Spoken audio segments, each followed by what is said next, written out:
Guys, I'm back. I'm calling Shane. I don't have an intern here today, so I'm playing intern duty, trying to get Shane on the line. Now, Shane's the guy we have he's in Texas. Hi, Shane, are you there? Okay, Shane's there. How you doing, Shane?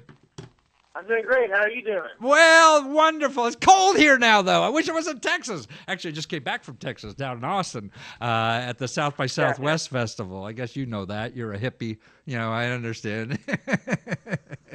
Have you ever been to South by Southwest? Excuse me? Have you ever been to the festival in Austin, the South by Southwest? Oh, no, I have not. I've been wanting to go, but I just haven't made it yet. I understand. Well, you got to get it. Look, old guys like me go. You should be getting there. So what do you got for it? Oh, by the way, why don't you show the app on Shane's app here we got. He's got an app called iGrantApp.com. It's a little, $1.99 app, all about grants, neat stuff. I'm involved with that too, but so I have to, for everybody knows. But no, it's cool and it's very inexpensive, and you really learn this process. And like Shane will teach us more of the process today. What do you got for us, Shane? Well, there's some tips about grant writing that are not really that apparent, and so these are some lesser-known tips that we'll talk about today. Tips for grant writing, huh? Things you don't know about grant writing. I think you sent me a list, so I'm going to put up the list as we talk about it. Can you put that up, Eric?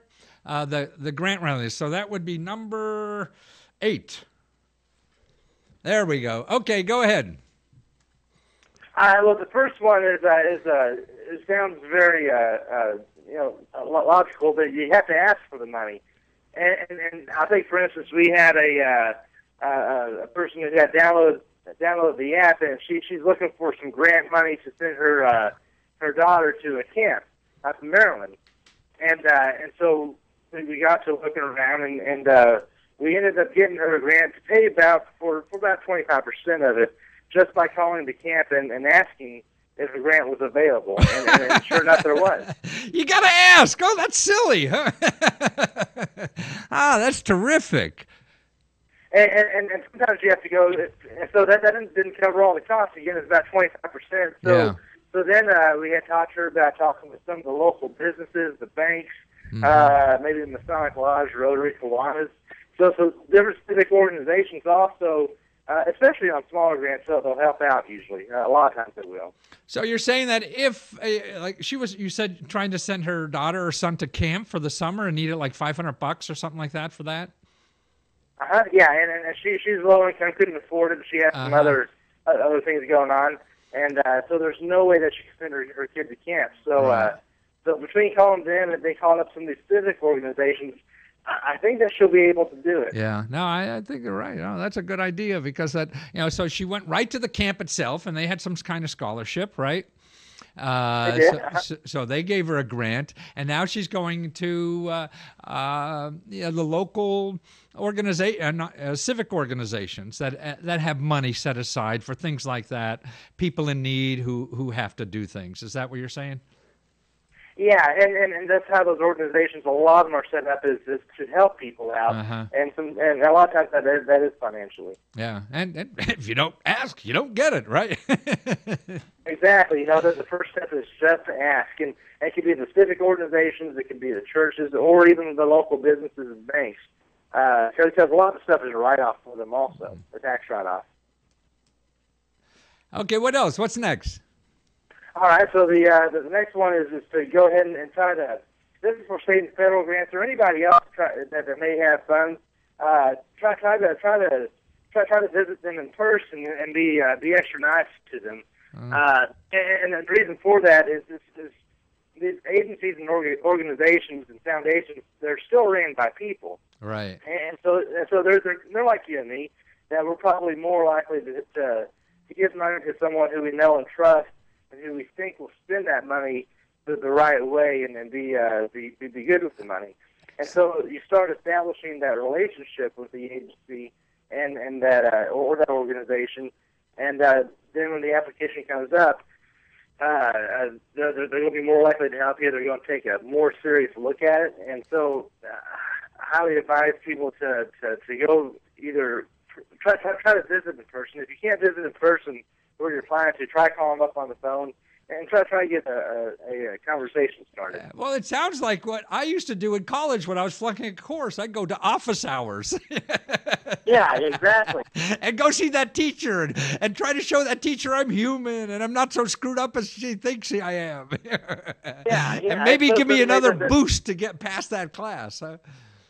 And then the major difference between maybe the 3.0 and the 4.0 is having right on that edge. Right. So it bumps you up a little bit. Yeah, so it hurt. So, I mean, you're right, because when you say that, I think, well, let's say, because a lot of state money comes from state capitals. So, man, it's worth a 100-mile drive even to go spend a day and talk to somebody, because they're going to give you 20, 30, 40,000 bucks. What the hell better you got to do? Well, yeah, and you have to also think about a lot of these agencies that they deal with really disgruntled people, folks who are not happy with the government. And so when you go in there with a smile and you're trying to get advice and you're treating them like they're the experts, they love that. I see. So in other words, when you talk to them or whatever, you call them up and you don't want to give them, you better help me, you lazy, shiftless bureaucrat, because my tax dollars pay your money. Yeah, don't do that. Right. No, I think you're right. It's really a people business, isn't it? It sure is. It sure is.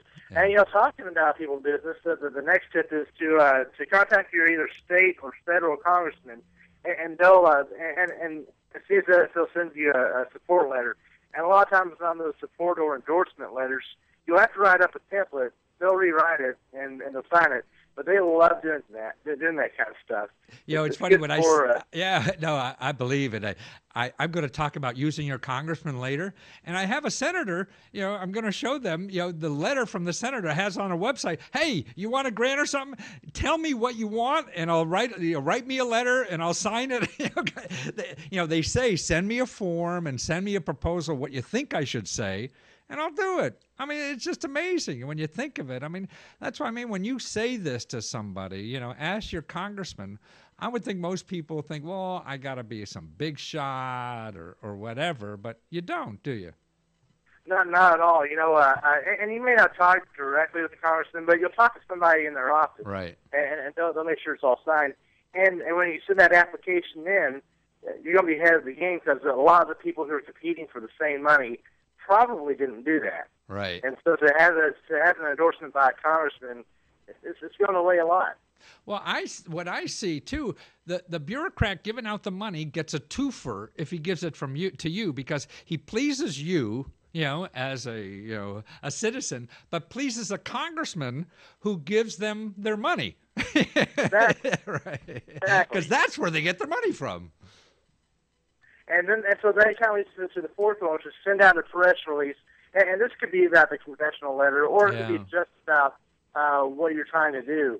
If you're trying to raise a little bit of money for a homeless shelter, or even to send your child to a camp, you can talk about how a business or anything, right? Right, yeah. And so trying to get out the press release, that kind of creates a sense that there's community involvement, there's outreach.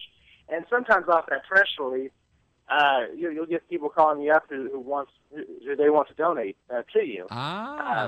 So in other words, you're saying, now if I'm right, are you saying that even before you send in the application, you're saying come out with a press release that you're going to start applying for grants to do X, improve the business, improve the neighborhood, improve whatever it is, and you send that out a press release, and if the media, and there's so much media now because it's whether it's online, offline, or whatever, that they write it up possibly. Now you have some credibility that you're a real person doing this, right? Exactly. Well, and I'll take it one step farther. What I did one time is once a quarter I would send the newspaper pizza. It cost me $20. A pizza, you said? Every quarter.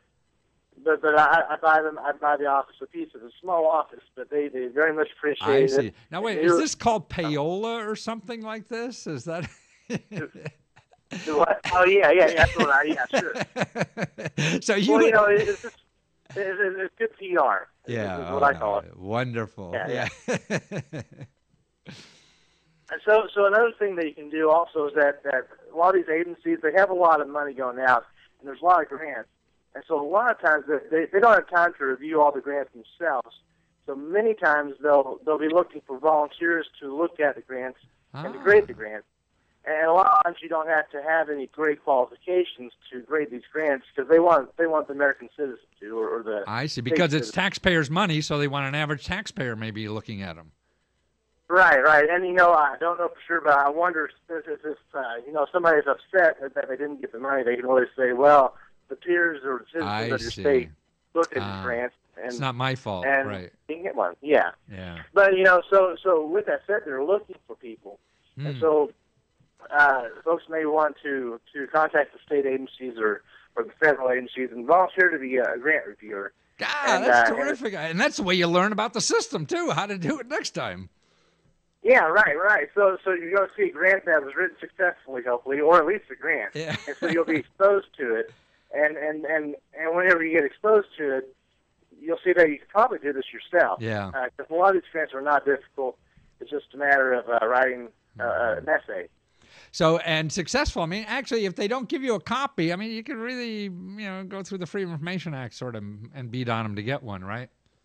Right. So, yeah, that's another thing is the Freedom of Information Act, they'll give you copies of a successful application. Yeah. So if you know there's a program that you want to apply to, you should write the agency and ask them for a copy of the application. And I did find out just recently that ask for the narrative. And the reason why you do that is that there's nothing secret in there, but there's a lot of applicants who may not want to share. Maybe there's a specific number that's not public information. So the agency would have to go mark those out. Right. Now, what's a narrative? In other words, if you have application, then a narrative, right? Right. So there's in the application, there's these things that you have to put in, like you might have to have specific numbers, maybe employee identification number or a social security number. Uh-huh. And you don't care to see that. What you care about is the narrative, which is the beef of what they're asking for. Okay, and the last one? What? The last one? Okay, yeah, sure, sorry. So the last one is very important. Even if you don't get the application, or more importantly, if you do, send out thank you notes. Thank you notes to the agencies are very important, or even Christmas cards. I think Christmas cards are also something kind of that will make you stand out. Right. So if you did not receive the application this time, when you apply next time, you'll get it. Or you might have received it this time. The chances are you may be applying again in the future. So it's establishing that relationship. Yeah, no, I believe. And again, what you're saying, it sounds to me like, this is a people business. Everybody uses the internet and all this kind of stuff. But what it boils down to is people are giving money to other people. And the more you can make yourself a person and not just an email, the higher chances of getting the money. Right, and these agencies, we think of them as the big government, however you want to look at it. But, it is ran by people. Yeah, they're just folks like you and I trying to schlep through the day. Yeah. Oh, that's wonderful, Shane. Now, you know what I found? When you were saying you're going to do this and talk about the woman, I found a video I have of how to get a grant to go to space camp. Oh, Eric, could you run this video? It's video number, which one is it? Yeah, that's one. It's a space camp. Okay, here it goes. Watch this if you're watching, Shane.